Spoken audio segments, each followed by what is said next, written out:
Guys, welcome back to रिया का tuition. आज हम शॉर्ट आंसर टाइप क्वेश्चंस लेकर आए हैं एसएसटी के, जो कि पूरे 34 है। अगर आप लोगों ने इन क्वेश्चंस को कर लिए तो आपके पेपर में 12 मार्क्स डन है। तो प्लीज इस वीडियो को अच्छे से देखिएगा। चलो स्टार्ट करते हैं। पहला क्वेश्चन है, रोम को 7 पहाड़ियों का नगर क्यों कहा जाता है? रोम मध्य इटली में टाइबर नदी के किनारे 7 पहाड़ियों पर बसा हुआ एक छोटा सा गांव है। 7 पहाड़ियों पर बसे होने के कारण इसे 7 पहाड़ियों का नगर कहा जाता है। दूसरा क्वेश्चन है, क्रूसेड क्या थे? क्यों ईसाईयत एवं इस्लाम के टकराव को क्रूसेड कहा जाता था? 11वीं शताब्दी में मुसलमानों ने ईसाइयों पर अत्याचार करना शुरू कर दिया। उनके पवित्र समाधि तोड़ दिए गए और उनके घरों पर कीचड़ फेंका गया। इसका विरोध करने पर मुसलमानों ने ईसाइयों पर अनेक यातनाएं शुरू कर दिया और ईसाइयों की स्थिति को देखते हुए यूरोप में विचार होने लगे। इन विचारों का परिणाम क्रूसेड था। प्रथम 4 विशेष क्रूसेड थे तथा शेष 4 सामान्य क्रूसेड थे। तीसरा क्वेश्चन, बहुउद्देशीय नदी परियोजनाओं के 2 नुकसान। इससे नदियों का प्राकृतिक बहाव रुक जाता है। लोगों को भारी मात्रा में विस्थापन का सामना करना पड़ता था। इससे छोटे छोटे पौधे जलमग्न हो जाते हैं। नेक्स्ट क्वेश्चन, कर्तन दहन प्रणाली को परिभाषित करें। जब किसान जमीन के टुकड़े को साफ करके अपने परिवार के भरण पोषण के लिए अनाज पैदा करता है, उसे कर्तन दहन प्रणाली या झूम कृषि भी कहते हैं। क्या है? ऐसी शासन व्यवस्था जिसमें शासन को 2 या अधिक रूप में प्रचलित है, उसे संघवाद कहते हैं। भारत में संघवाद के 3 रूप प्रचलित हैं: केंद्रीय सरकार, राज्य सरकार और स्थानीय शासन संस्थाएं। नेक्स्ट क्वेश्चन, नारीवादी आंदोलन से आप क्या समझते हैं? महिलाओं के व्यक्तिगत एवं पारिवारिक स्तरों पर बराबरी की मांग उठाने वाले आंदोलन को नारीवादी आंदोलन कहा जाता है। नेक्स्ट, प्रच्छन्न बेरोजगारी क्या है? ऐसी बेरोजगारी जिसमें काम की आवश्यकता से अधिक लोग उस काम में लगे हुए हैं, उसे प्रच्छन्न बेरोजगारी या छिपी हुई बेरोजगारी भी कहते हैं। यह अधिकतर ग्रामीण क्षेत्रों में देखने को मिलती है। नेक्स्ट क्वेश्चन है, उत्पादन में सूचना प्रौद्योगिकी के 2 उपयोग लिखिए। उत्पादन में सूचना प्रौद्योगिकी के निम्नलिखित उपयोग हैं। वस्तुओं और सेवाओं में सूचना प्रौद्योगिकी का प्रयोग करके हम ऑनलाइन शॉपिंग जैसी सुविधाएं प्राप्त कर सकते हैं। संचार द्वारा वस्तुओं का ऑर्डर उत्पादकों से कर सकते हैं। नेक्स्ट क्वेश्चन, वैदिक दर्शन के 4 पुरुषार्थ के नाम लिखें। धर्म, अर्थ, काम, मोक्ष आदि। हजरत मोहम्मद का जन्म कब व कहाँ हुआ था?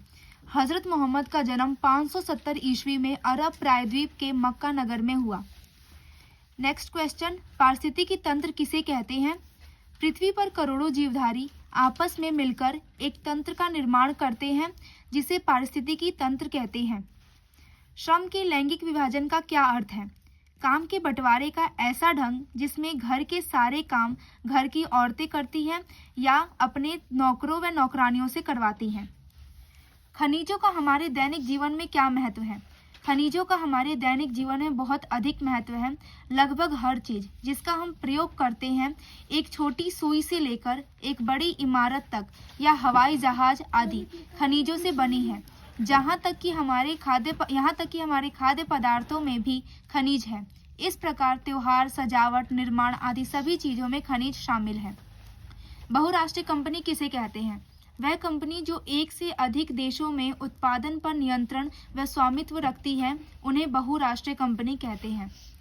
वैदिक दर्शन के 4 महत्वपूर्ण स्रोतों के नाम: वेद, ब्राह्मण ग्रंथ, उपनिषद एवं आरण्यक।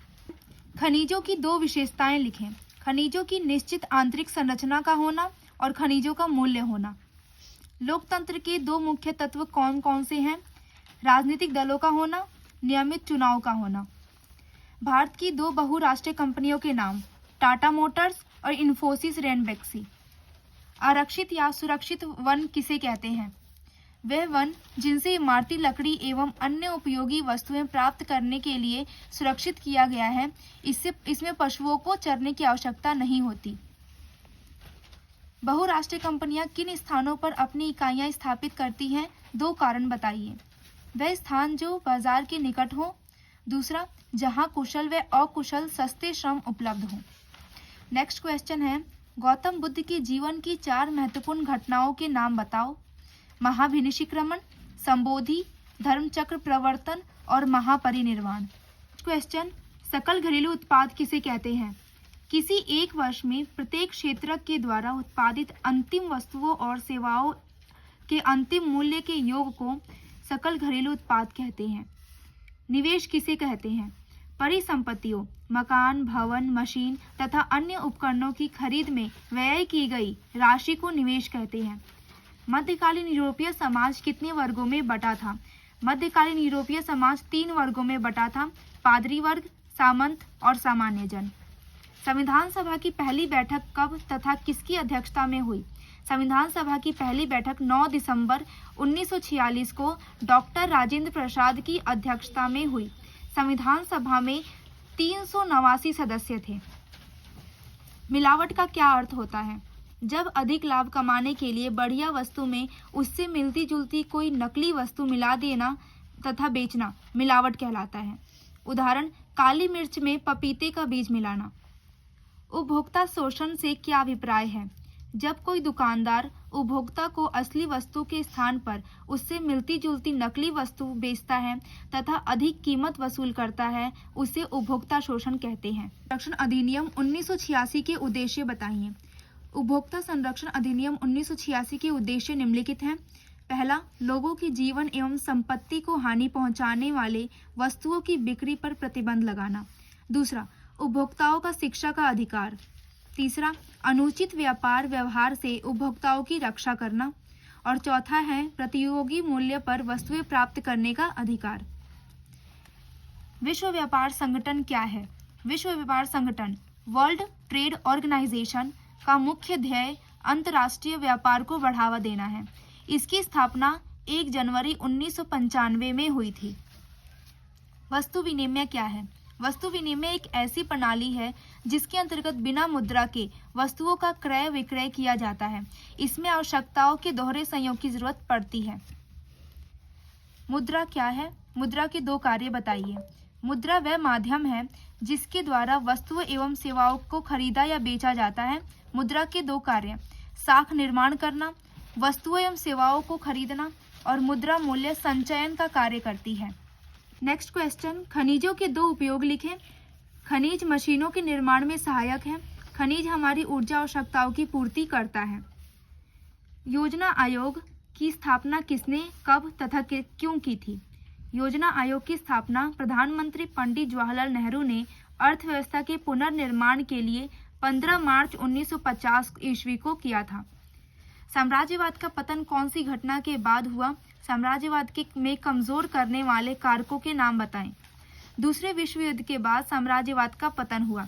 इसके पतन के कारण उपनिवेश के निवासियों अंग्रेजी शासन को उखाड़ फेंकने के लिए सशक्त आंदोलन चलाया। दूसरे विश्व युद्ध से विदेशी शक्तियां कमजोर होती चली गई। यहीं पे ये वीडियो समाप्त होता है। आप इस वीडियो को पूरा देखें, और अगर आप चाहते हैं कि हम इसका लॉन्ग क्वेश्चंस भी लेकर आएँ, लेकिन आपको वेट करना पड़ेगा। उससे पहले हम ऑप्शनल वाले जो कि 1-1 मार्क्स का क्वेश्चन है वो अपलोड करेंगे।